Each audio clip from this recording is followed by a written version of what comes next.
Most battles are decided by strength.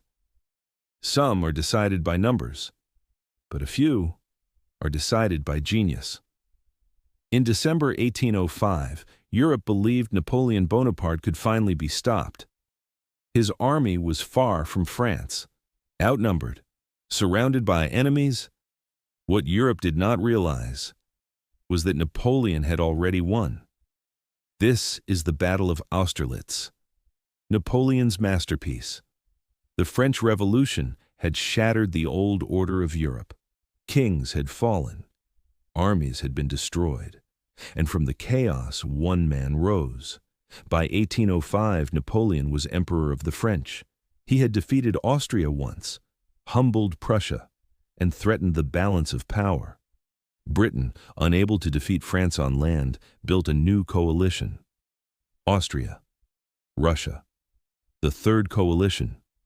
Their objective was clear: destroy Napoleon's army in Central Europe. Napoleon commanded the most advanced army of its age, the Grande Armée. Unlike traditional European armies, promotion was based on merit. Speed replaced rigid formations. Independent corps could fight alone or unite instantly. Napoleon did not simply command battles. He orchestrated them. To him, war was movement, timing, and deception. The battlefield lay near the town of Austerlitz in modern-day Czechia. Rolling hills, frozen ponds, small villages. But one feature dominated everything: the Pratzen Heights. These high grounds overlooked the entire battlefield. Whoever controlled them controlled the battle. Napoleon commanded approximately 73,000 men. The Allied army numbered nearly 90,000. The Allies believed Napoleon was weak. They believed his right flank was vulnerable. Napoleon encouraged this belief. It was not weakness. It was bait. Napoleon intentionally weakened his right wing. He wanted the Allies to attack it. To do so, they would have to abandon the Pratzen Heights. The Allied command accepted the opportunity. They believed Napoleon was retreating. They were wrong. Every movement they made had been anticipated. The morning of December 2nd began in thick fog. Napoleon waited. He waited until the Allied columns descended, until the heights were empty. Then the fog lifted. The sun of Austerlitz.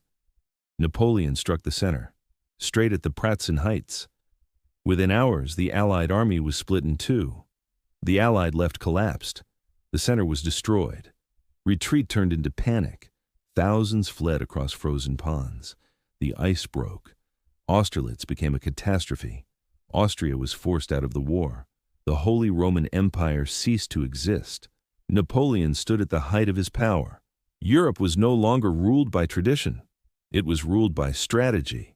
At Austerlitz, Napoleon did more than win a battle. He redefined how wars are fought. It was perfection. It was precision. It was genius. But genius carries ambition, and ambition carries consequences. This is Kings and Commanders Explained.